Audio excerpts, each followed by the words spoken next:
Welcome to Tales, Tunes, and Tomfoolery starring Jerry Springer, along with Gene Galvin and me. I'm Megan Hills. We're recorded live in front of a brilliant studio audience at the Folk School Coffee Parlor in Ludlow, Kentucky. And now, here's Jerry Springer. Oh, thank you. Hey, thanks for coming by.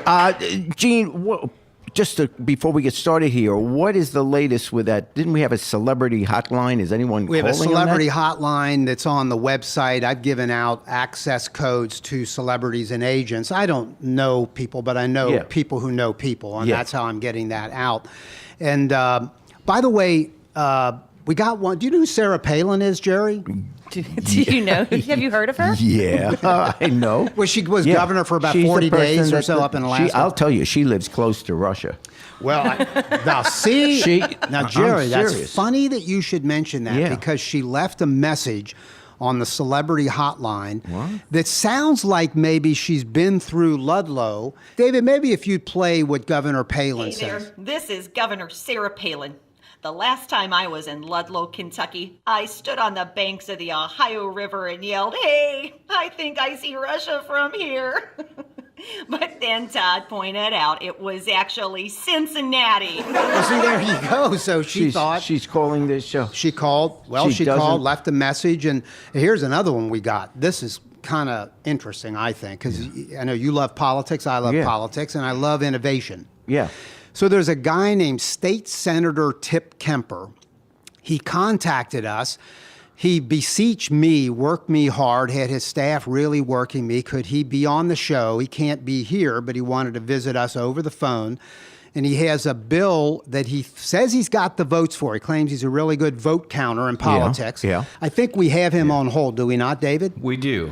Okay, he's on hold, and we've been having some trouble with the phone system. I'm going to run over there. He's calling in now, so why don't you...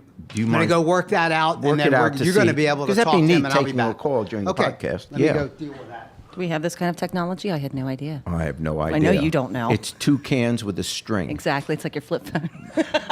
What's wrong with my flip phone? Oh, my God. We're here again. I'm going to just get you a new phone. Yeah. It's going to be done. I got a long-distance call last week. Did you really? Yeah. It was clear from another state. Wow. You can get it.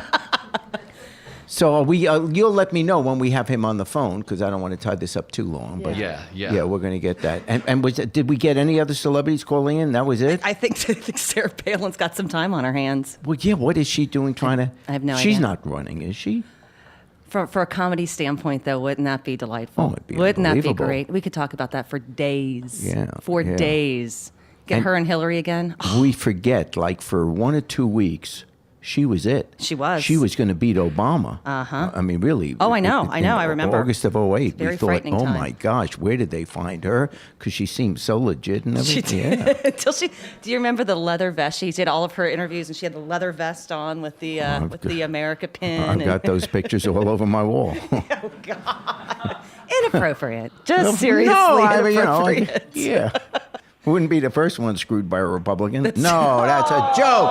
That's a joke. 7:30 is not the same as the 9. I do that for not a very good living, but I try to do that for a living. Try the veal. You'll signal when the call. He's ready? He's ready. Okay. Now, I got to get this right. Senator Tip Kemper. Senator. Okay.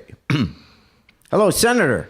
Well, thank you for taking my call, Mr. Springer. I appreciate it very much. This is an issue of utmost importance to me, and I hope you and your listeners will agree. And what issue is this? Well, the issue is State Senate Bill 7, called the Read Regularly Bill. You can hear it and see it all on my website, readregularly.com. And it's based on data, Mr. Springer. May I call you Mr. Springer? Yes. Or Mr. Jerry, as my friends call me. It's based on data that's utterly stunning. If you go to the website begintoread.com, you'll see that 2/3 of students who can't read by the end of the 4th grade will end up in jail or on welfare. Now, furthermore, there's a study done by the U.S. Department of Education and the National Institute of Literacy that shows that 32 million of adult Americans can't read. And Mr. Springer and Miss Megan, that's 14% of the American population. Well, that is a real problem. Yeah, I don't think anyone. Now, there is another study. But what's that your? says pardon me, Mr. Springer. What's your solution? We understand, and I don't mean to trivialize this. This is a very serious problem. But what is your bill? How does your bill deal with the fact that 14% of Americans can't read at the appropriate age level? Well, as we've entered this post-literate era, my bill, the Read Regularly bill, would require all citizens from the ages of 18 to 80 to read one book a month and to write a book report and turn that into a kiosk at the post office. Wait, what? Okay. Your bill would require all Americans to have to read one book a month and write a book report about it? Yes, and we're doing this state by state. And yes, if you're 18 years of age, and of course, by the time you're 80, you should be able to just sort of relax and enjoy your retirement. But between 18 and 80, yes, you would read a book from a list that my office is generating. You would write a book report, 2 pages, double spaced, and turn that into graders, and it would be a pass-fail. We're not too persnickety. It would be a pass-fail situation. To turn it into graders? The ice cream place? No. What? People that grade it. Oh, people that grade it. I'm sorry, Mr. Springer, but I understood this was not your TV show, but instead an intelligent discussion. No, I'm sorry. Okay, I I'm appeal sorry. to you, please take the data seriously. Okay. We're not crazy people. You would have a chance to have former retired English teachers grade your book reports, and we don't have enough of those, so seasonal IRS workers would also be on the staff to grade the book reports. I don't think this is a bad idea. I mean, in all honesty, I think it's a pretty good idea. It's a crazy idea. No, it's not. This is America. You can't force. I think it's great if everyone reads a book, but isn't that the government overreaching? Isn't it the responsibility of an American to be able to read and to be able to interpret things for But themselves? the government, first of all, who's putting out this list of books, approved books? Well, I have a group of people that I'm working with from the Heritage Foundation. Oh, that are well, helping yeah. the list of the Okay, books. so that's the first problem. You're not going to get, Senator, with all due respect, you're not going to get anybody voting for that if you and your buddies or people that you agree with are going to decide what books are to be read. I have a real quick question Why for you. throw that in? If you want everyone to read, what do you care what book it is? This is a free country. Let people read whatever they're inspired by. 50 Shades of Grey, write a report on it. Yep, okay. Well, Mr. Springer, America has taken a sort of a turn down an alley that's not really healthy, and we have so much issues with video games and NASCAR races, and now there are even wristwatches where you can send an email by talking to it. What happens if Senator, I hate to interrupt you, but what happens if someone says, this is so stupid, I'm not going to do it? No one is going to force me. We're reasonable people, and the office is putting this bill together, and I believe I just about have the votes, and I would appeal to your listeners to call your state senator and push on them a little bit to get them to help me get this passed. But if somebody does not turn in the book report on the first time, it's a $25 fine. On the second time, it telescopes up to $500 fine. And if they continue not to turn it in, it's wait a second. in jail. But what if they're a person of low income? They don't have this kind of money, and they didn't learn how to read very well. The school system didn't work. And for some reason, they don't read. And these are people that don't have money to begin with. So what are you doing? You're going to take money from them? Well, admittedly, I didn't think that part totally through, but I will say that in all honesty, I think seasonal IRS workers, we think can help these people with their reading skills, where we have a lot of faith in the people who do our taxes. I really think you're missing this one, Jerry. I really do think this is a good idea. I think, first of all, puts personal responsibility. You've got parents that are going to be having to pay these fines. I think it's excellent. What's wrong with people writing book reports? There's nothing wrong with people reading books. Write as much as you want. But you can't have the government say, you have to read this book. They're not. They're giving you the option of taking the fine. Are you dating Tip Kemper? For God's sakes, that is the most ludicrous, ridiculous. What has this turned into? What? If I might say, the young lady sitting at the table with you sounds very winsome, very attractive, and I wondered if she was a married woman. You can't see her. Number two, I did want to say that and I've spent time talking with your staffer, that Mr. Gene Galvin. I just want to say he's done a great job in my working with him, and I didn't know if he had a full-time job with you, there could be a job opening on my staff. Gene, do you want to ask? Mention that. Gene, do you? I tell you what, Gene is actually the one that's handling these phones now. He's actually holding the phone lines together. Yeah, Gene, you can ask a question if you want. I can't imagine you think this is a good idea. No. You're doing fine. You just keep asking the questions. Oh, thanks, Gene. I think you're way off on He this. just sounds like an impressive young man. Look, Mr. Springer, I'm getting calls on my other cell phone. I work with two cell phones in my Senate office. This is a piece of legislation. I appeal to you, though, if you could help us just get this bill over the finish line, I think that it would help industrial productivity, cut down social costs, even help us close a prison or two. People will be demonstrating in the streets. You can't force people to read any specific list of books, which is very unconstitutional. And then have them write a book report. What if someone can't write book reports or doesn't write very well? That's why they're doing this practice, so that they can get the practice You're not saying we're going to teach people how to read. You're saying we're going to fine them if they can't read. Somewhere along the line, someone's going to have to teach them because they're going to have to get these in or they're going to get fined.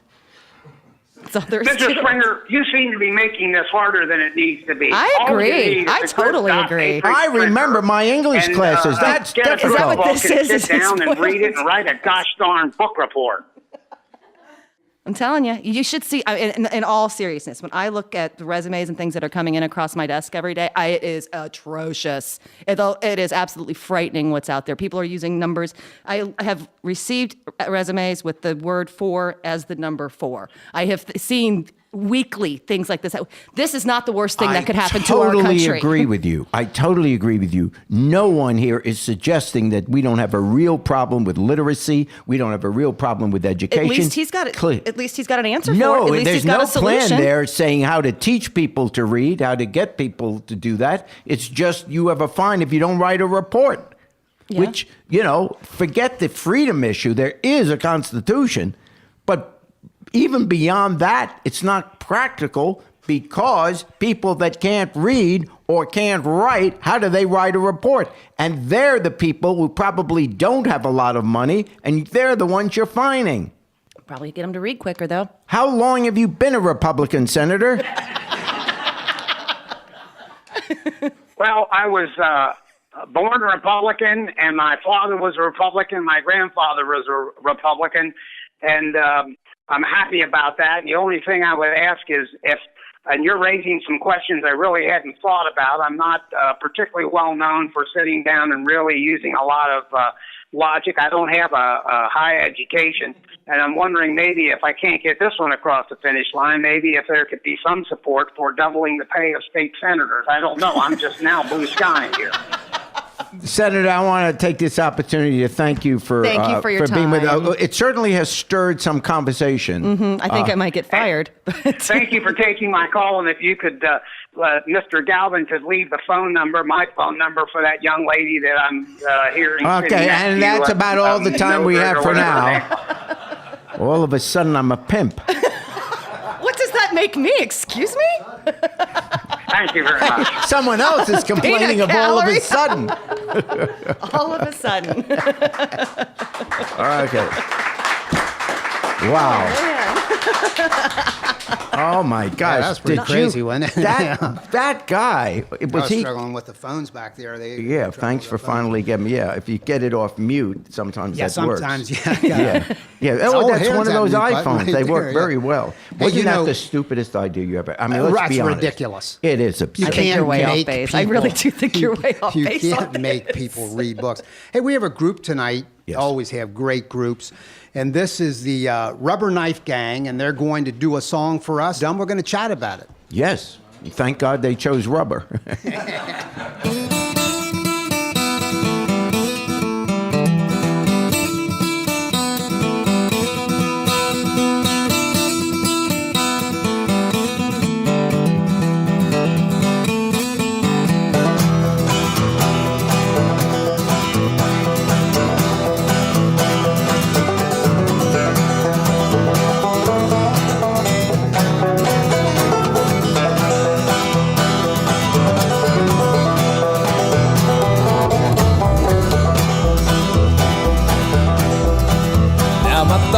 not so clear, but I still can feel the fear of everything that happened on that night. Though I stepped out from the light, I was justified to fight. Only God can judge if I was wrong or right. We were cold and we were hungry, and our world was far from comfy. Everything we owed that cook was coming due. I took matters in my hands, and I had to kill that man to help my wife and children make it through. I was nervous, I was weary, I was blurry eyed and tears. My hands and head were shaking, I lost all control. Well, it was time to be, but the circumstances called for me to be the one to take the ball.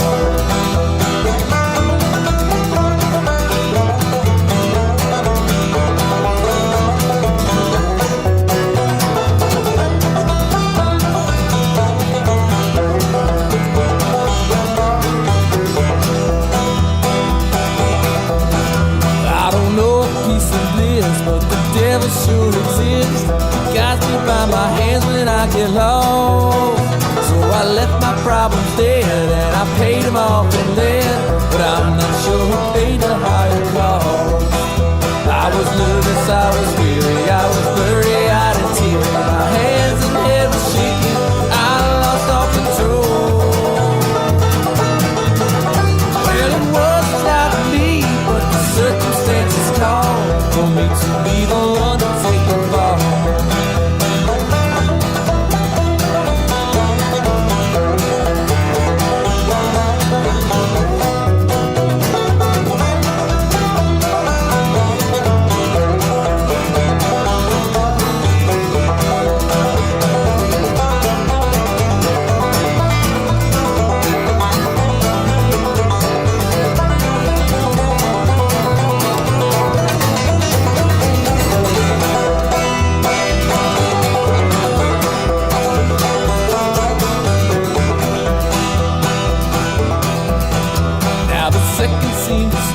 As they walked into the gallows, another world of judgment hovers near. Made a ripple in the ocean, sent a tidal wave in motion. Our actions always echo through the years. I am nervous, I am weary, I am blurry-eyed and teary. My hands and head are shaking, I've lost all control. Tell the hangman I am ready, though my head and heart are heavy. Let me take my final fall. Tell the hangman I am ready, though my head and heart are heavy. Let me take my final fall.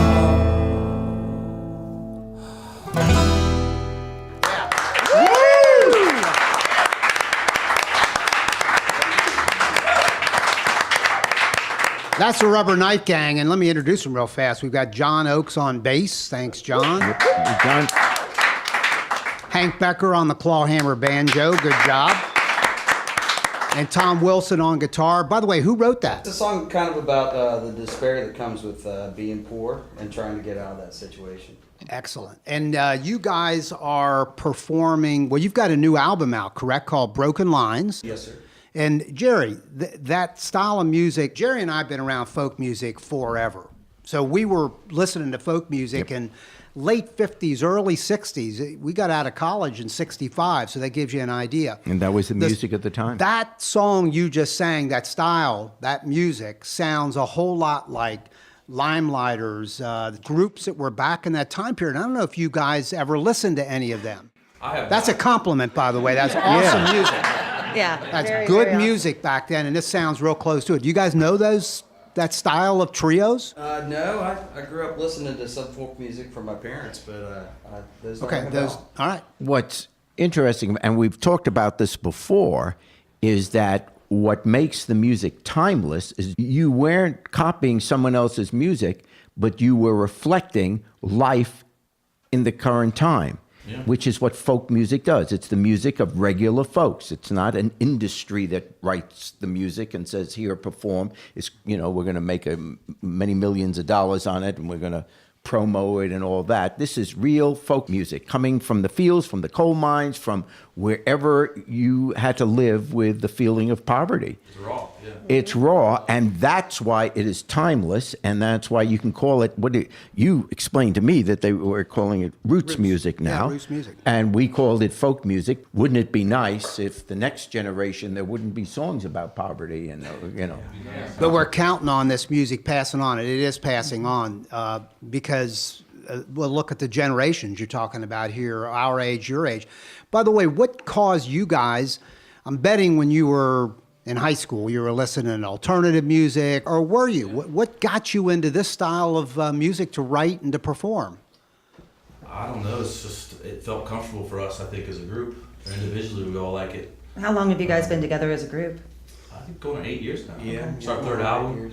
Nice. Kind of Couldn't you- soak up every style like a sponge, and Yeah. Okay. this is the best outlet I think for us, and a lot of it is because of the community. There's festivals that we bring children to and everything like that, and a lot of other types of music you don't want to do it.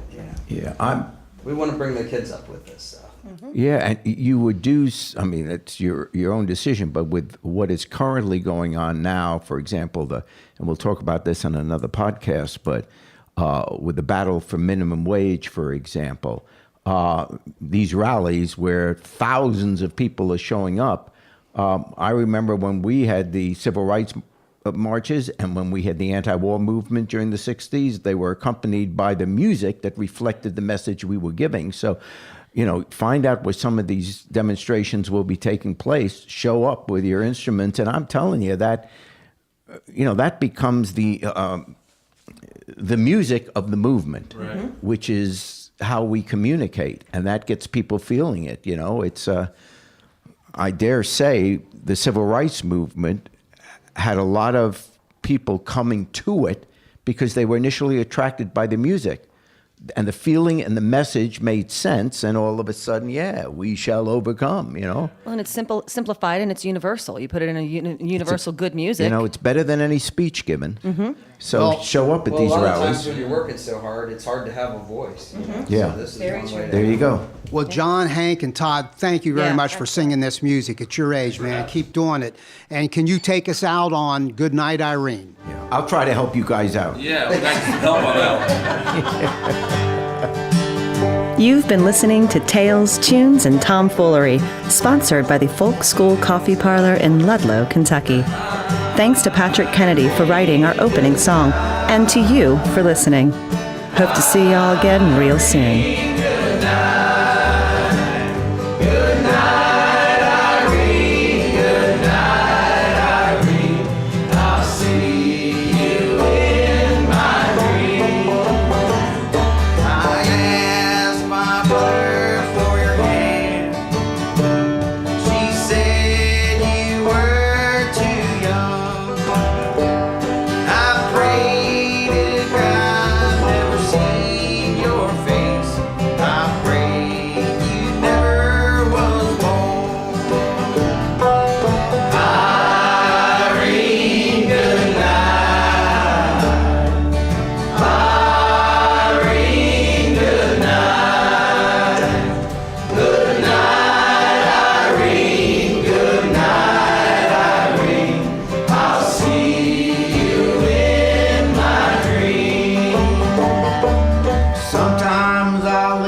To jump in the river